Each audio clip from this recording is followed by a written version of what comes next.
Hi, everyone. My name is Larry Hines. I'm a relatively new author.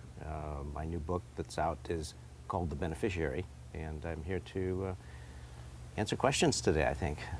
The question is, what is The Beneficiary about? It's obviously a fiction about a trial lawyer, Dylan Clark, who takes on the representation of Danny Germain in a very dramatic trial in which he's faced with missing witnesses, some stolen evidence here and there, but in particular, the Honorable Helena Pack, who is a judge who is determined to make sure that he loses the case.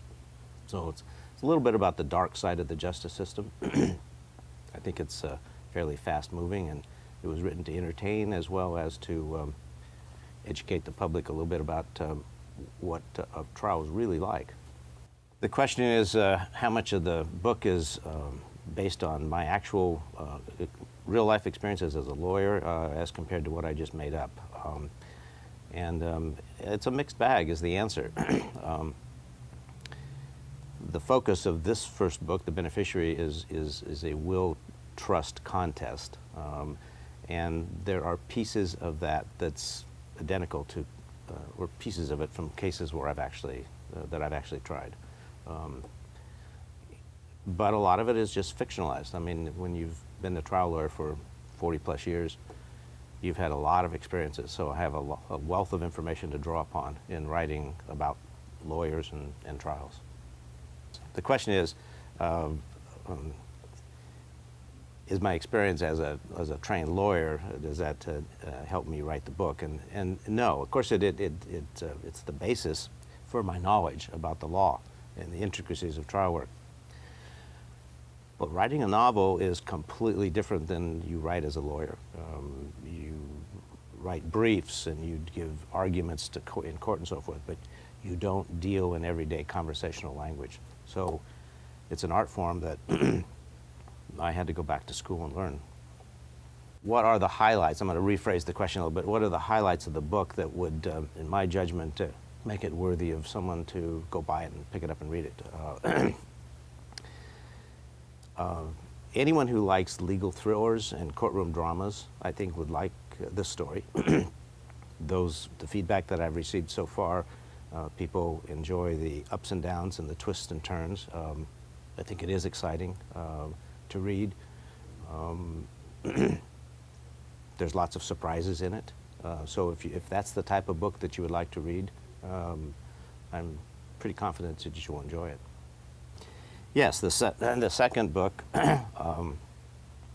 is called Shattered Justice, and it's about a divorce that just went really, really, really, really, really wrong in every way conceivable possible. It's spread over it covers other nations, so there's a little bit of an international twist to it. I don't want to say more about that because it would take some of the surprises away. But it's a divorce. The setting is in the is in the Riverside Superior Court, I have tried a number of major cases there. I can fortunately say none of them ever went as wrong as this one goes wrong. Myself and some friends formed the Nadine Griffey Academy of Kenya, the California charity, some years back after my wife passed away. And the original idea was to build a school for the slum children of Nairobi. Now, people know a little bit about Nairobi. They know there's millions and millions of people in the slums there, and 80 to 90% of them are children. And so what we're doing, instead of building a school, we've changed our strategy. We are selecting children from the 4th grade, so they have some academic background and some demonstrative desire to improve themselves. Orphaned, so they don't have any parents. And we're putting them into one of 3 different private boarding schools that we are partnering with.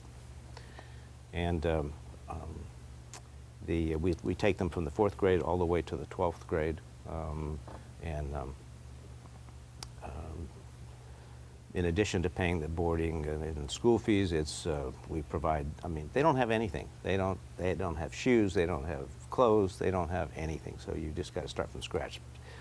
So we're kind of like super parents, if you will, taking them by the hand. And when I go there at the end of the month, we're going to be selecting a house to purchase close to one of these 3 schools, so that a couple teachers will live there full-time for free. And in turn, when the children are during the breaks, there's 3 different significant breaks in the Kenyan system. Right now, they have to go back to wherever they were in the slums. Okay, and it's especially hard on the girls, because as they get to be teenagers, the risk factor is very high. So this home will be a place for them to live, so they never ever have to go back to a slum, other than to visit if they choose to.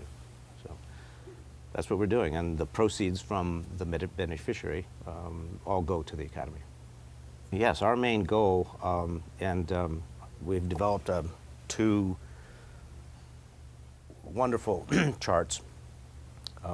That one depicts the cycle of poverty, which is exactly what happens here. There's lots of charities out here which is what got me involved. My wife and I sponsored a child in the Mathare slum there through Compassion International, but that was like $35 a month. And it's a wonderful thing, Compassion International. But the bottom line, the defect in that, the bottom line is that the child stays in the slum. So they're born in the slum, they get educated in the slum, the girls get married, have children when they're 14 years old, and they die in the slum. So that's the cycle of poverty.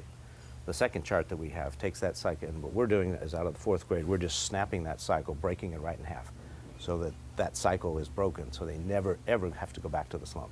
The concept, of course, is that if you're properly educated and trained, you can, through education, get a decent job and become a productive citizen. And who knows, maybe one of our kids will be president of Kenya one day. The question is, what is the money being used for? It takes roughly $2,100 a year for a child in a private boarding school. And that's about $1,900, $1,800 and some dollars and some change for actual boarding and school fees. And the rest of it is to tend to their clothing, shoes, blankets, sheets, everything else that they happen to need. So it all goes to that. There is no administrative charges taken to our money. None of the board of directors here or our wonderful board in Kenya, they don't get a dime of compensation. They get reimbursed for out-of-pocket expenses. And we have a teacher who's specially trained with children from the slums, because when you take them from the slums and put them into a private boarding school where mid-level and upper crust children are attending, it's mentally a crusher unless it's handled just right. Okay, so when she visits the school, she gets a token per diem for that, but that's the only actual payment to any individuals. So it's all for the kids and the expenses. The question is, what has the Academy accomplished so far, and what's the proudest thing we've done so far? We have 12 children now, full-time. And again, from the 4th grade to the 12th grade, in round numbers, that's a $25,000 commitment. So we're being very careful that we raise funds and are absolutely guaranteed that we know if we take on a child, that child pulls his or her oar, we're going to pull our oar all the way to the conclusion. So that's what we're doing. We're doing a documentary at the end of this month as a fundraiser to add more children. So the program is to add 3 or 4 per year, and that's how it's progressed so far. And so I think we'll be able to add 2 or 3 more, hopefully in January. That's when the year starts in Kenya, and then for each January. The best thing is that 2 sisters from the Mathare slum, Lucy and Lydia, both had separate fathers, but their parents have all died of AIDS. And they were just below average students in the Kenyan system. Lydia is now the second-ranking child in her class at the, it's called Madaraka Primary School. That's a Catholic boarding school. So that's our shining example, success, if you will. The question is, what has it been like for me to work with the orphans in Kenya? And it's a huge learning experience. It's a dramatic one. When I got involved with this thing because I took a safari after my wife passed, and became close friends with the safari guide and his wife, and stayed with them in their home for a week after the conclusion of the safari. And Susie Matua, the wife, took me to visit Lucy, who was the child in compassion that I was supporting, my wife and I were supporting.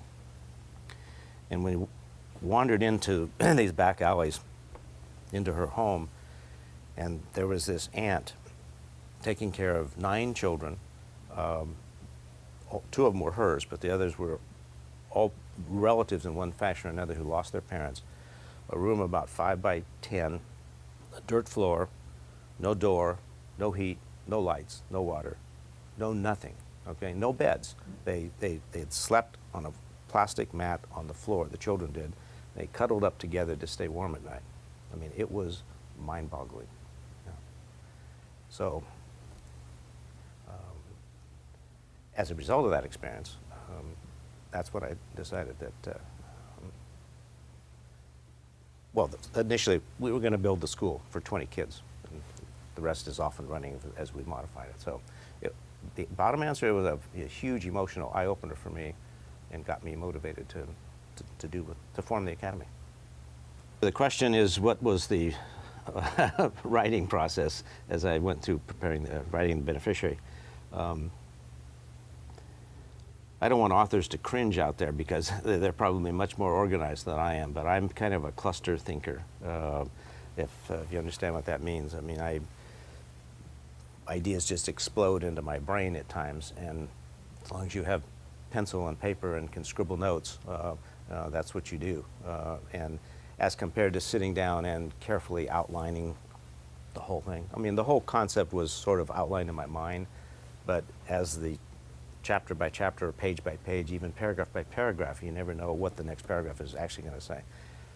At least I didn't, anyway. So my office is cluttered with hundreds and hundreds of small pieces of paper that I use to put this together. So again, I apologize to more serious, careful authors out there, but that's me. The question is, what would I in particular do to change the American justice system to make it better? That's a tough one because the American justice system is a wonderful system, and even though I deal with the dark side of our justice system and the beneficiary and probably the other, certainly it's the same in the shattered justice as well.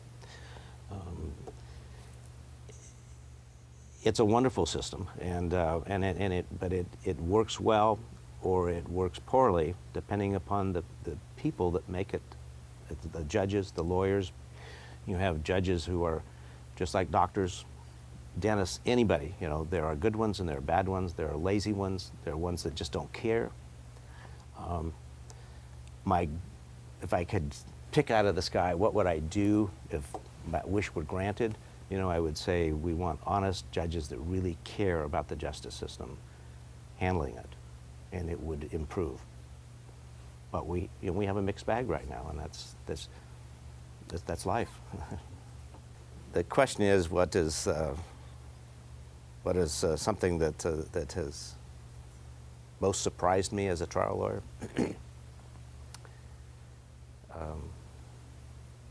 I think that I mean, there's a whole bunch of things. As a cluster thinker, that there's a whole bunch of answers that are flooding through my brain right now. But probably the most interesting was in the context of a international custody case that I was involved with almost 40 years ago, a long time back. And it involved parents who had kidnapped the father had taken the children from London to Los Angeles. And then the mother came chasing after them and hired a famous Beverly Hills family law attorney. And there's this big battle going back and forth. But in the process of a visitation, the father had temporary custody here, our client. And during this visitation, she kidnapped 2 of the 3 children and took off. Because of and we just coincidentally happened to have our English solicitor that was working with us here in California visiting in my home at the time. So with the time change that takes place, he was able to communicate with his office, get into before the Court of High Justice there, and get an order that applied for when the children landed. So there was Scotland Yard detectives there waiting at it was a Pan Am plane, waiting for these people to get off the plane. Well, the judge didn't know what to do, so he entered an order for the arrest of the children. That was what the order said, and to bring the children before him. Scotland Yard didn't know exactly what to do about this thing, so they not only took the children into custody, they took the mother into custody, and they took both of her English solicitors that were meeting the plane into custody. They arrested everybody, and it made headlines in the newspapers all in Paris and London and all over the world. You know, it's pictures of these people all being arrested. So there's my answer. The question is, have I always thought about being a writer? And the answer is no. I've been a vociferous reader of novels all my life. And I foolishly thought to myself at one time, this can't be that hard. You know, so that's when I decided to tackle The Beneficiary. But it was more of something to do to fill my time, and I didn't realize how much I enjoyed it until after I started digging into it. And it's fun writing. It's just fun sitting down there creating things in your head. So it was just something that came late in life for me. Question is, who are my writing role models? Since I'm writing in the area of legal trial work and so forth, I mean, I guess the answer is John Gresham and the current Scott Turow, some of the people that are writing the current legal thrillers out there. I've read every one of them. And so even though I've been a lawyer for 42 years, I still live and breathe the law. I've loved it, and I still read everything that's written about it in terms of novels out there. So those are my favorite writers and my models, I guess, if you will. The question is, who are my role models as an attorney? That goes way back, and there's probably different answers to that at different phases of my career as an attorney. One of my favorite people when I was in college, before I even went to law school, was Clarence Darrow, a very famous criminal defense attorney, although he did many other types of things. I don't know that I actually, you follow famous lawyers as they do famous things like that, but I'm not sure I've ever really considered someone being a model to follow. That's the best way to answer it. The question is, what would I speak at if I had a corporate event? And my answer is the Nadine Griffey Academy of Kenya. That would be my choice to speak and promote that any opportunity I get. The question is, how did the title of the book come about? It's called The Beneficiary, and it did go through many transitions. The first version was called Spousal Influence, and that was a play on in a will and trust contest when someone unduly benefits from their activities, getting someone to give them money. One of the causes of action that's a legal phrase that can set something aside is if it was brought about by undue influence. And so that's where the play on the word spousal influence, because the whole idea of the beneficiary is, did Danny Germain really love her husband because he was like 35 years or 45 years older than she was? Did she just do it for money? So was it due to undue influence or spousal influence, if you will? And people suggested that that was a little too subtle to me, and so it went through various transitions, but finally settled on the beneficiary because that's what she was. She inherited like $100 million, something like that. The question is, did my writing of opening and closing statements in the context of trials help me in my writing style? The answer to that is multifaceted. I don't write opening and closing statements. I create a general outline of the key points I want to do, because especially in jury work, you're watching that jury very carefully. I mean, it's okay to prepare, and I'm not saying I don't prepare. Thoroughly prepare, because that's the key to success is preparation. But you've got to adapt. If the jury's wandering and you're not grabbing them, then you've got to move on your feet quickly and mentally. So you can't be stuck to a script. So that's half the answer. The other half the answer is anything that you do in terms of writing legal briefs, or even if I were to write out an opening or closing argument, the style is completely different. I really had to go back to school and learn to write in a different fashion. The question is, was Dylan Clark the main character of the beneficiary based on me or on some other character? There are pieces of Dylan, I'm sure. I think every author probably includes a little bit about himself or herself, even if you aren't knowingly doing it.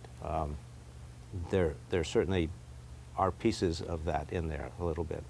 But I also did have somewhere along the line, I learned that you focus on someone, an image that you have in mind when you're creating the character, so that would play that role, so to speak. And so there's a number of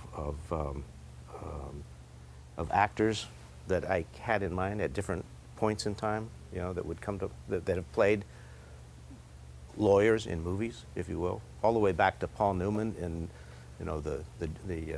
the Philadelphian, I think it was called, where the jury asked, "Are we limited by what the plaintiff is asking for?" So I had that in mind to help. So it's a mixed bag. The question is, what would I tell someone just entering law school? The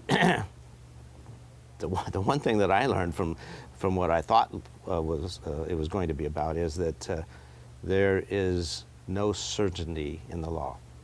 I always thought the law was like black and white a little bit. I mean, there's contracts that says this, and the Constitution says this, and the Corporations Code says this, and so forth. But you quickly learn right in law school, and that's part of what they do up front immediately, is to dissuade you of all that, because you learn that there are 8 shades of gray in every question that you're posed, and so learning that and appreciating that quickly would be something that I would say to them. And otherwise, you just work your tail off. The question is, are there any particular things in the justice system that create the biases that I have talked about? And I don't think there's any particular element of the justice system. It's the fact that it's made up of human beings, real people, just like every one of us in this room. We have our own biases, our own background, our own colored shades that we look at things through. But the system has biases. I mean, that you have to appreciate and understand that as a trial lawyer, whether it's just a judge deciding something or a jury deciding something. The judge has their own biases, and you see the Honorable Helena Pack in The Beneficiary is full of biases, but it's part of being of the human nature, That's why the dedication. That's why I love the dedication here. If nobody's paid attention to it, it is, to paraphrase it, dedicated to those brave trial lawyers that stand up in the courtroom in front of a biased, incompetent judge and say, "Good morning, Your Honor." The question is, has 40 plus years of experience as an attorney helped running the academy? Yeah, you might be surprised. The answer is yes, but you might not be surprised. You'd be surprised at the answer because dealing with the government in Africa from California requires great patience and dedication. And those are the same things that you need to be a trial lawyer. So there is a tie. Perseverance. The question is justice blind? Can justice truly be served in the American system of justice? Justice is not blind. It has weaknesses. Sounds redundant. I don't want to go through the answers I've given before, but its weaknesses deal with the human element. The other aspect of it is that our system is not designed to actually accomplish justice. You may be wondering why I'm saying that. It's not designed to get to the truth, even though a lot of people think that's the case. But in the jury system, it's what the jury perceives to be true is what dictates their decisions. It may or may not be the truth. It may or may not result in the justice of the thing, but it's their perception. But that's our system.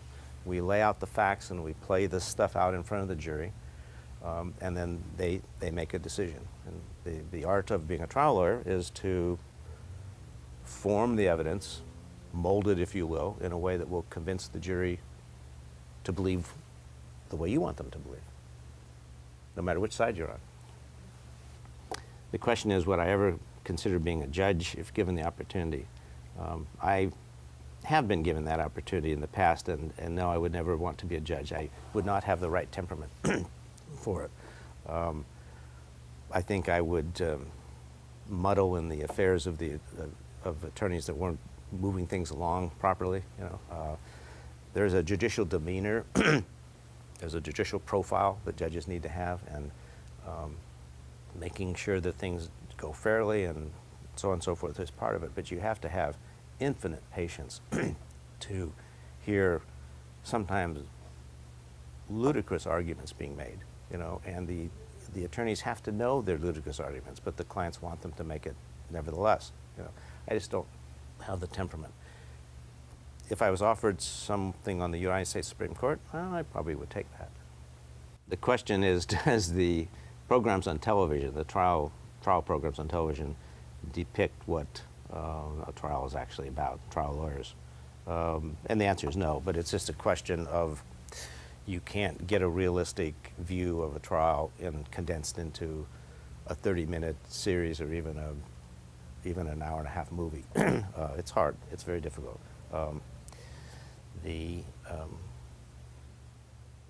The closest thing to reality, if I may throw this in, was the old L.A. Law, if you all remember that program. The trial works that was condensed. They had a whole dramatic trial within a 3-minute period of time, in those series like that. But what was really realistic, where they came really close, was those partnership meetings. They really do happen like that. The question is, who is the audience for The Beneficiary? And my answer is anybody who enjoys a legal thriller, likes to read a suspense. It doesn't have to be just a legal thriller. Anybody likes to read a suspense, mystery type things with surprises and ups and downs and some dramatic twists and turns. A good read for an escape. The Beneficiary, size-wise, and that was designed by me not to be a long 500-page novel, but something that someone could enjoy reading on a round-trip flight from LA to New York and back. The question is, who would I like to have play Dylan Clark if it was ever made into a movie? Gene Hackman is someone that I had in mind as I was writing it. I remember I said that you think of characters that have played lawyers, and so I had kind of him in mind. That's my understanding. He doesn't. He's now retired, I believe. I don't think he's making movies any longer, but he would be a good Dylan Clark. Well, thank you very much. I appreciated the many questions that everyone had. I hope you equally appreciated some of my answers, even though they may have avoided some of the questions. For those of you who are interested in taking a look at The Beneficiary, it can be purchased through Amazon, paperback, or through their Kindle. It can also be purchased through the online store for Barnes & Noble, also in paperback or electronic version. The first go around here, we may do it separately with the Shattered Justice, but for this time around, the hardback is to be purchased, at least at the present time, through my website. And it's easy. You just get LarryHinesAuthor.com, and it gets you right in there. And if anybody wants that, and if anybody wants one way of doing that, of course, is to alert me that you want a signed copy or not. And be happy to do that.